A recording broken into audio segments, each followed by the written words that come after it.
Data protection and privacy teams are under more pressure than ever with new laws, AI oversight, data breaches, and the constant expectation to do more with fewer resources. That's why TrustArc built a modern privacy and data protection management platform powered by Arc Intelligence. It unifies your tools, automates the work that slows you down, and surfaces what matters most right when you need it. From guided quick actions to our intelligent assistant, Ask Arc, you get credible, contextual answers backed by expert research, not generic AI guesses. Finally, privacy that works the way privacy pros work. Learn how TrustArc helps teams move faster with confidence at trustarc.com/serious-privacy.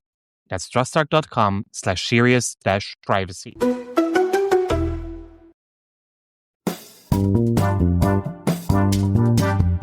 You're listening to Serious Privacy, powered by TrustArc. Here are your hosts, Dr. Kay Royal and Paul Breitbart. At the start of this month, both the United Kingdom and France went to the polls, and the outcomes caused quite the uproar in the EU and around the world. In part because of an expected landslide, in part because the expected landslide did not materialize. Our own correspondents, Marie Penot and Ralph O'Brien, bring us up to date in this episode, including on what the elections mean for data protection and privacy. And of course, we'll update you on a lot of other things that happened around the world, including the latest sweep from the Global Privacy Enforcement Network. As always, my name is Paul Breitbart. And I'm Kay Royal, and welcome to Serious Privacy. That was a really deep sigh, Kay. That was a really deep sigh. What's wrong? Just life, just living, just everything. I really do want to at some point talk about a few other things as well, but let's get to the unexpected question, and then we can talk about a couple of things that are important. The elections being one, Chevron being another, which I think is kind of cool. So, unexpected question. If you could speak any language fluently, what would it be? Ooh, you had to think about that. Basically any language in the world? Yeah, any language in the world. I mean, I'd love to speak better Swedish and Portuguese, just because they are beautiful languages. Yeah. But probably most useful going forward would be either Arabic or Chinese, and those are both pretty hard. Ooh. So let's pick those, and I'll put some effort in the others. I like that. When I was recruited for the military when I was younger, and of course I couldn't join because I was too damn skinny, they wanted me to learn Mandarin or ancient Arabic and things like that because, whatever. So, but when I read this question, the first thing that came to my mind was Swahili. Only because the A-Team movie, he speaks Swahili and he's like, oh, you don't speak Swahili? What, you don't? So that would be cool. But honestly, it would be French because that is the second. Yep, that is the second language officially accepted. I think at the United Nations, English is the first and French is the second. So typically when you're working for a global company, they want people to be fluent in, two languages. And usually that second language is Spanish or French or Portuguese or something like that. So I'm going to say French, which Marie would get all over me because I took 2 years of French and she's been trying to get me to be more fluent in it. Et moi aussi, quand tu parleras français, on pourrait faire le podcast en français. Yeah, no. You should see her face right now. I just told you that if you learn French, we can also do French episodes of the podcast. Ooh, and Marie would challenge me on that too. So apparently a Southern accent does not go well with the Spanish language. So whenever I try to speak Spanish, people just laugh at me and tell me to stop. But French, apparently, I do have a pretty good accent for what I do know how to say. I just don't know how to say very much. So, well, I thought of one more language that might be useful to learn, and that is Gerrier. And that's the native language of Jersey. Gerrier. Ooh, you should learn that. That should be your goal for the next year. You learn that, I'll learn French. You can challenge me on the French one, and then there we go. So there's my goal. AIGP certification, which I just haven't scheduled my test to do. So there's the update on that. I'm ready to take the test. I just can't seem to schedule a testing center to do it. So I need to go do that. And trust me, it's user error. It has nothing to do with the testing center. I just can't ever seem to find the time to do it. You just need an executive assistant. Right. That's the one feedback I ever get when I manage people is, hey, you need an assistant. I think it has something to do with my scattered brain, but who's guessing? But anyway, so we have a few things to talk about, and I believe we got some update on the elections. We do, actually, yes. We have our special European correspondents and friends of the podcast, Ralph O'Brien and Marie Penot, because last week we had major elections both in the UK and in France. I think anybody who has seen the news will have seen the big results and to some extent expected, to some extent unexpected.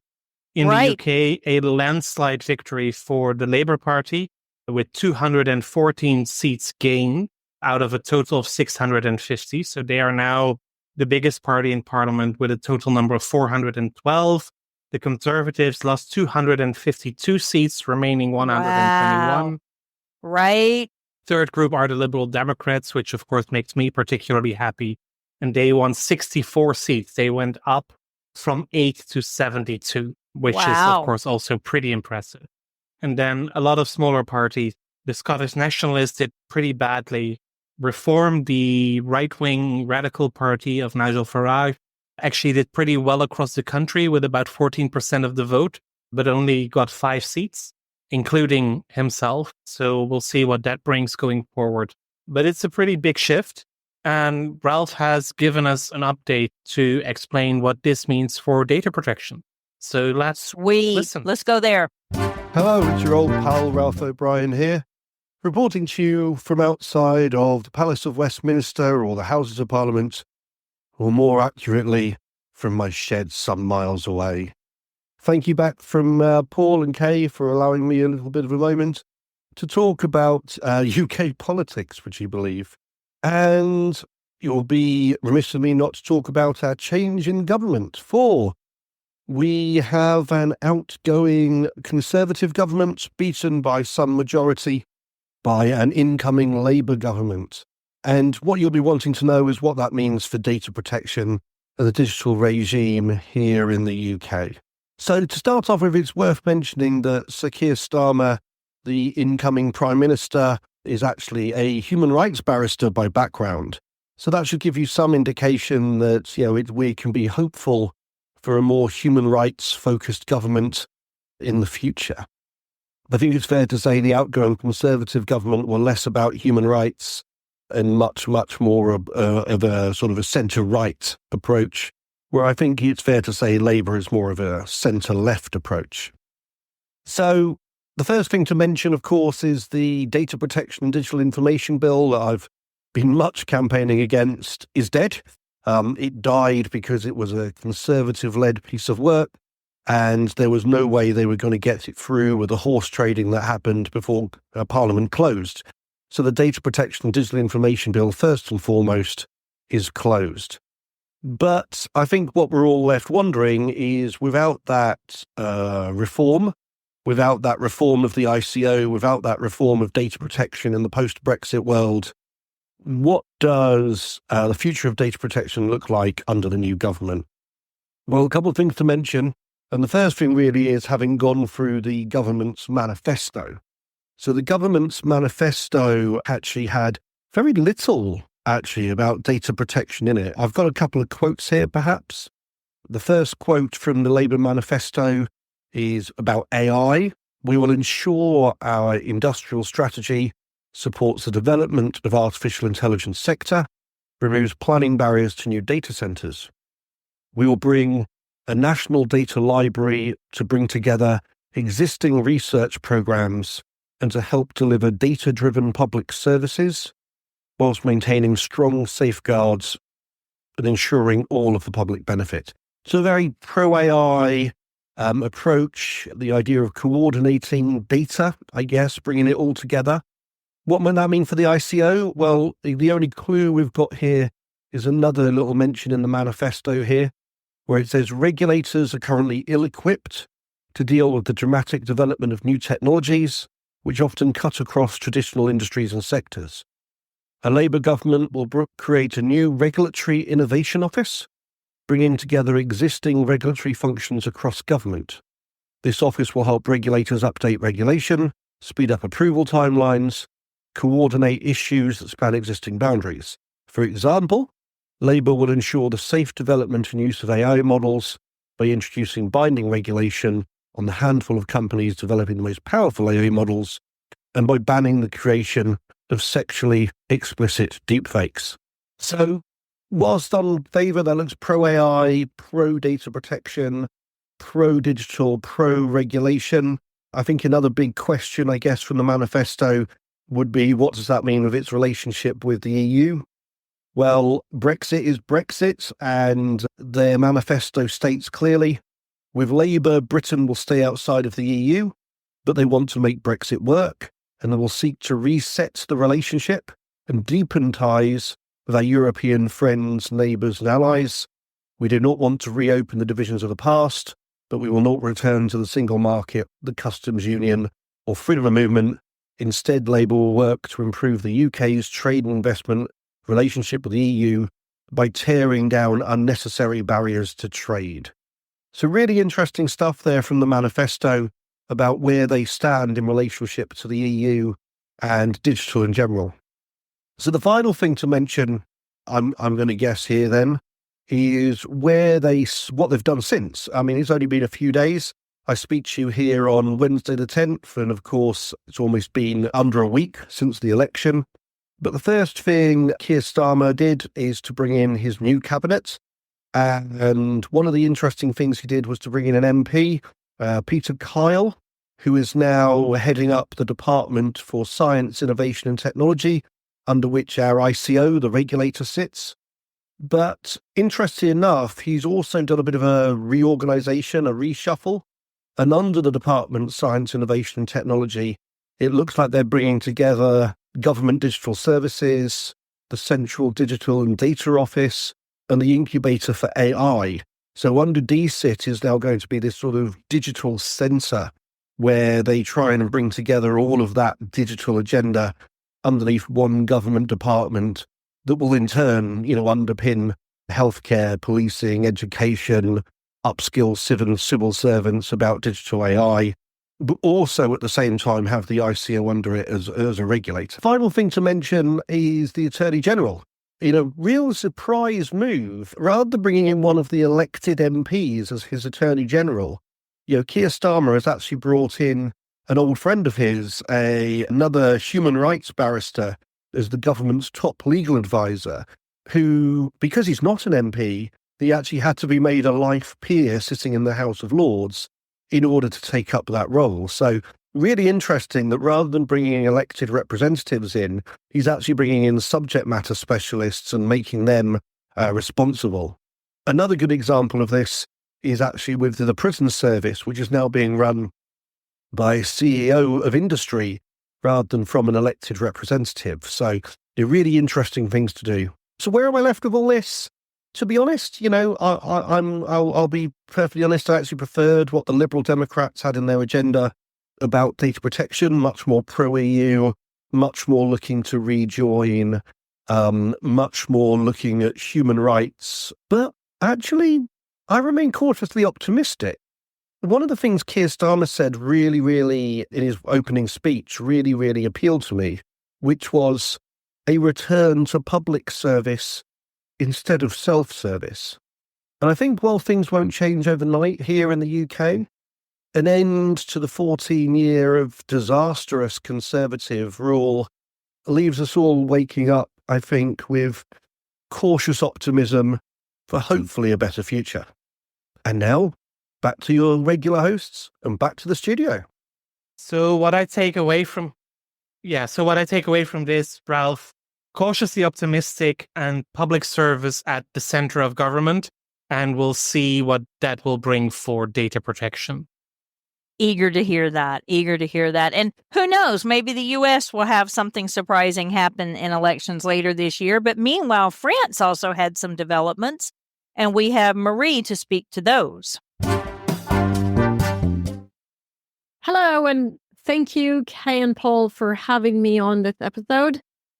It's always a pleasure and an honor to be among you, and that's quite elitist and exclusive circle. My name is Marie Penot, and I am happy to give you my take and my view on data protection aspect of the French legislative vote, of which the second round took place last Sunday. So, for a bit of a background, the results of the European elections last month have prompted the French government to dissolve the current French parliament and triggered legislative elections only 2 short weeks after the European election. It was a rushed process. Tempers were running high, and the topics the French people voted on were very, very far removed from the topic of data protection. However, since CNIL had received 167 notifications from data subjects, as well as 2 complaints regarding the latter European elections, the CNIL had sent memos of do's and don'ts regarding data protection to the heads of every party that was up for election to remind them of the data protection rules during the campaigning period. The noteworthy thing was actually that it was the very first time that French non-residents like myself had the potential chance to vote online, a practice that had previously been absolutely shied away from out of fear of outside intervention. So for the little anecdote on my side, I actually wasn't aware of the fact that I could vote online because I had not received neither a physical letter nor an email or any other means of communication. It was my octo and nonagenarian parents, actually, who, in a panic, cried out for help because although it was convenient for them not to have to drive an hour to the French consulate in Munich and queuing again 4 hours, like 2 weeks prior for the European election, it was too much of a generational gap, I'm afraid, for them to understand it by themselves. For me, on the other hand, I had to jump through hoops to learn that I had not been informed of that option because I had not given them a cell phone number that I thought naively prior to that I didn't need to give them because an email was good enough. No, they needed my phone number for the 2-factor authentication purpose to vote online, and therefore I wasn't eligible for that option. And I had to drive up to Munich twice and be a good citizen and put my little paper in the envelope and do my citizen duty. That was it for me and my little anecdote regarding the French elections and the data protection quacks that can happen and occur in a time where nothing was really prepared, but more or less everything had still ended in not too bad a note. Thank you again for having me on. Cheers from Landshut near Munich. Thank you for that, Marie. And indeed, also in French, thank you for that, Marie. And also in France, indeed, a very surprising result with a sudden gain of the left, no overall majority, so a hung parliament, as they would call it in the UK. And a lot of it is up for grabs. The good thing, of course, is that in France, there is no real change on data protection expected because that is all part of GDPR. And the CNIL is independent. Right. So, and the CNIL is very active. Yes, so impact might be limited, but you never know because also the National Assembly and the Prime Minister have an impact on who are members of the CNIL. So indirectly, that could be impacted. So that's what I was going to ask is, are they political appointees? They are, but they are spread out between all of the institutions. So that okay. There, and of course, in France, the body of the CNIL has 17 members, so a few appointees won't immediately change everything. Right. So that's the election update. I doubt we would see a big change. So, yeah. and let's keep our fingers crossed that we continue to see some some surprising things in elections. I know some people would like things to stay the same and some people would like them to drastically change no matter what country you're in. So I think it will be exciting to watch the elections as we continue to move forward through 2024. So one of the biggest topics, and I spoke about this yesterday evening on LinkedIn. We did a LinkedIn Live with Winter Dieter, Violet Sullivan, and also Heidi Sass talking about Chevron.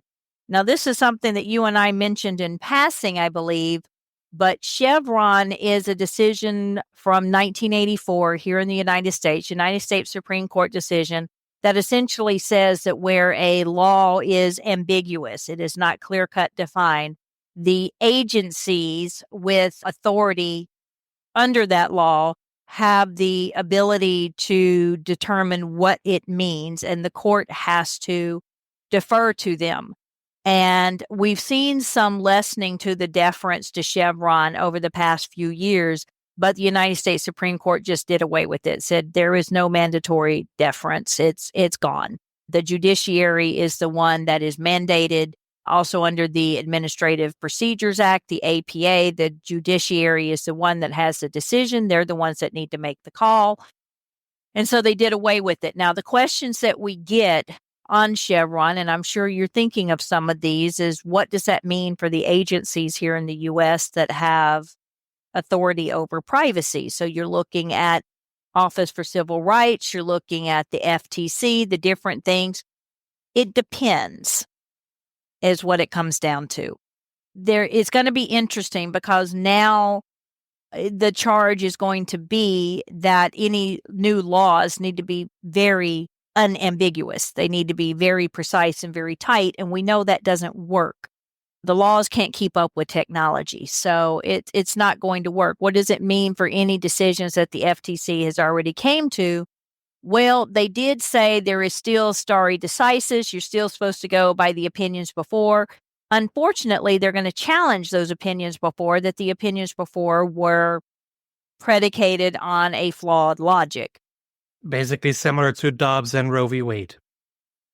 Well, but this is going to have a bigger impact on the agencies. I mean, the Dobbs didn't really have a lot on the agencies. This is all about the agency's authority and what their influence on the courts can be. Now, funny enough, there is still a secondary influence called Skidmore, which isn't a mandated deference to the agency, but it is an influencing ability. You can ask the agency for their guidance. You can go by the issues that they've put out, the guidance they put out, the decisions they've made to influence how you go there. But we all know judges aren't educated on privacy and technology and things like that. And there are nearly 100 courts on the federal level across the U.S. in the various districts. There's not enough judges. There's not enough courts to handle this. So I think most of this is going to be, we think we know what's going to happen. The agency's power is diminished. The judiciary is the most powerful, which I mentioned yesterday on the live, that funny enough, when I started my PhD, the first question in one of our classes was which of the branches of government has the most authority, because they're supposed to be equal and they're supposed to be checks and balances. And I said the judiciary. And the professor said in all of his 45, almost 50 years of teaching, I am the only person that's ever said that the judiciary had the greatest amount of power. But it's true, right? I mean, they have the final word. They can, but I mean, the judges can be unseated other than the ones that have lifetime appointments. That's not something that is possible here. In here, yes, a judge can be, and some state courts go by election, so judges here can be removed from office. Now, federal judges have lifetime appointments if they're Article III judges, but they still can be removed for bad behavior. They can't be removed because they make bad decisions or decisions that are unpopular, because they want judges to be free and objective and not be swayed by political power. And of course, we're starting to see a lot swayed by political anyway. But it is interesting because the states don't necessarily follow the Chevron. They're not mandated to do so, but they do in their own states for state agency matters and state influences. they do listen to the agencies, more of that influencing on the Skidmore decision, but also some of their agencies, like the California Privacy Protection Agency, may very well have that explicit authority to interpret the statutes if it is found that they are ambiguous in their meanings. But can you imagine our lawmakers trying to be unambiguous in passing a federal privacy law? No, we live in ambiguity. Or any law for that matter. I mean, that is why legislation always has shades of gray and needs interpretation. And why? Because if you follow that argument, then why are the courts allowed to interpret those shades of gray? Right. That's the power that is given to them. It is their job to interpret the law. But that is also the job of the agencies in their enforcement. So at least from my perspective, the logic is skewed. Because it is. I agree. There should be parties that have the freedom and the capacity and the resources to interpret the law, or the law is always black and white, and then you can just have a computer saying this is right, this is wrong. Right, exactly. Why do you need any interpretation with that anyway? But it is interesting because they still have the ability to go by the influence of the agencies. But for a long time, the agencies have been considered the fourth branch of government here in the U.S. because they have all aspects of the other branches of government. They have the ability to pass law, which are their regulations. They have the ability to hear as courts for judiciary, and they have the executive power as well within the agency. So within their own fiefdom, they're actually everything. Mm-hmm. And maybe there are some powers that have started thinking maybe the agencies are too big and too powerful. Well, that can be, and that's probably mainly then because there are some decisions that are unwanted, where the outcome of decisions by the agency were not what other people may have wanted, because the political color of the agency would be different from that of the court in question. That's exactly my problem with the US system with political appointees, because if you politicize everything, then you can get these kind of decisions. Yeah. And the head of the agencies are typically political appointees for each administration. They're not the ones that actually do the work, but they do set the tone, right? I mean, we've seen it with the FCC pulling back from a lot of their privacy enforcement as well. So you do start seeing the tone change on what their priorities are, and that's driven by the political appointees over it, as well as the administration pushing down their priorities. And as they say in French, c'est le ton qui fait la musique. It's the tone that makes the music. Oh, I like that. I was going to say it was just, c'est la vie. That is life. That is how we live, right? C'est la vie. So it is going to be interesting to watch this develop. I mean, people are saying, well, what does it mean? We don't know for sure. Are we going to see any actual change from this? Because now the courts aren't required to follow the agencies, but they can be influenced by the agencies. Are the courts going to start reaching out for their own experts? They have too heavy of a caseload, and we would expect them to have a bigger caseload under this. Are they going to pretend like they do know it and interpret the law for themselves, in which case we're going to have jurisdictions that are going to conflict with each other, and until the Supreme Court speaks on it, we're going to have those contradictions. So privacy law, federal privacy law, may be determined different across the different jurisdictions. Time will tell. Yeah, it's going to be interesting to see what happens here. So what else do you have happening on your side of the world? Anything exciting going on? So there are a few things, not necessarily my side of the world, because this is a global event, but the Global Privacy Enforcement Network has come out with the results of their 2024 sweep. Ooh. And there were 26 authorities that have participated. They have not disclosed the full list as far as I've been able to find so far, but they did so in combination with a consumer right enforcement network. So similar to the Privacy Enforcement Network, there's also an international consumer rights enforcement network. And together they conducted a sweep on deceptive design patterns, mainly, as expected, on cookie banners. And together they examined over 1,000 websites and mobile applications and found, surprise, surprise, that nearly all of them employed one or more deceptive design pattern that made it difficult for users to make privacy protective decisions. Well, as you may recall from GPEN, this is only a quick scan. So they do a standardized approach across all of these websites, looking at what they can find, what's there. They write a report with summary conclusions and basically put those out as recommendations for organizations to take into account. This is not necessarily the start of enforcement action, although the national data protection authorities are allowed to follow up on the national results and bring that to enforcement if they want to. So that is a possibility. In general, the GPEN found that there is oftentimes complex and confusing language used. More than 89% of privacy policies were found to be long or use complex language. There is interface interference when users are asked to make privacy choices. There is a lot of nudging and nagging going on. There is obstruction. Nudging and nagging. I like that. In nearly 40% of cases, there is obstruction. So it is difficult to make privacy choices or accessing privacy information. And 9% of website and apps forced users to disclose more personal data when trying to delete their account than they had to provide when they opened it. So interesting results there. So that's one. The other update comes from the UK. Because of the elections that we discussed earlier this episode, the ICO has held off on any important announcements for the 6 weeks of the campaign. And the Record today report that there's actually quite a backlog of decisions and cases that should be announced in the coming weeks. So that is something to look forward to. Although if we were to ask Ralph if we look forward to that, I don't think he would be as positive. Maybe not. At least we'll see what has been happening. Whether the results are something to look forward to, we'll see. And then here in the Netherlands, the Consumer and Markets Authority is preparing for their formal supervisory role for the Digital Services Act.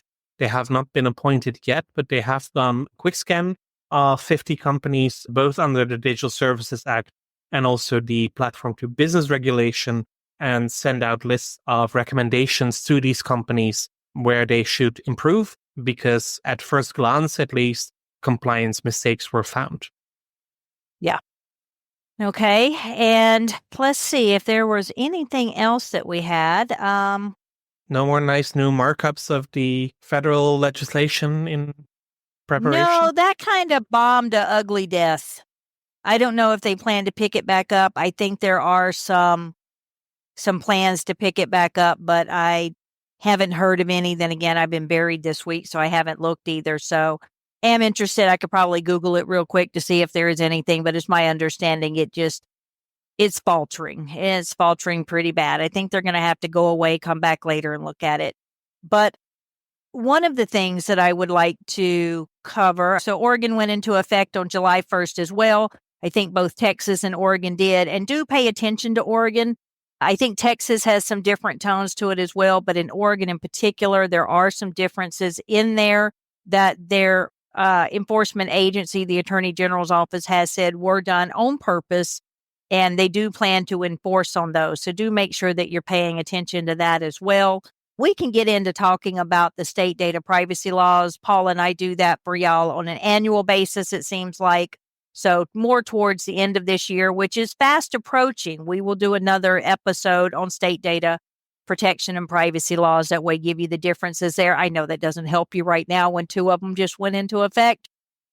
And it also doesn't help me that you say the year is almost over when it's week 2 of half 2. And mentally, I'm still wrapping up half 1 of this year. So don't get me started about year end. Okay, we're halfway done. I didn't think we would have this many state privacy laws to have to talk about.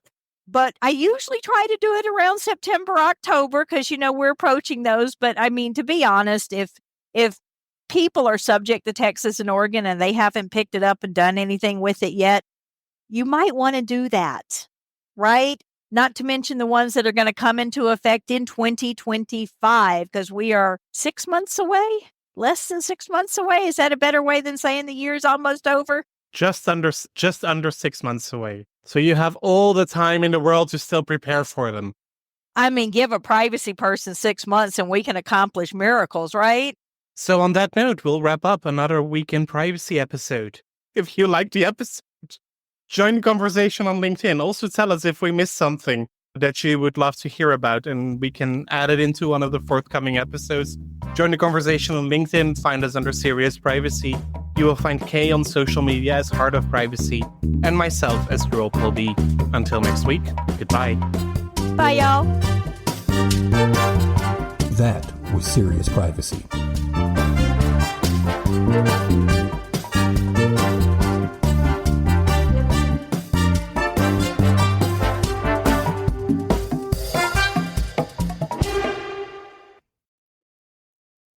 If you're a data protection or privacy professional, you already know the pressure. Non-stop regulatory change, AI oversight, internal demands, and the expectation to somehow stay ahead of it all. And the old patchwork of tools just isn't cutting it anymore. No.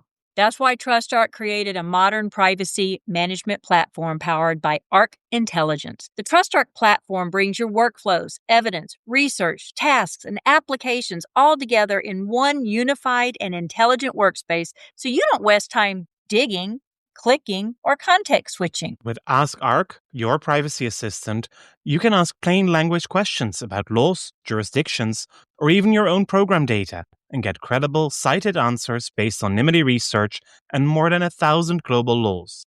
It's explainable, transparent, and purpose-built for data protection and privacy. So if you need to add a vendor, create a cookie banner, or start an assessment, quick actions take formally complex tasks, turn them into bite-sized guided workflows to save you time. It's a platform that thinks like you, works like you, and helps you move faster with confidence, whether you're a seasoned DPO or you're just getting started. See how modern privacy gets done. Explore Arc at trustarc.com/serious-privacy. That's trustarc.com/serious-privacy.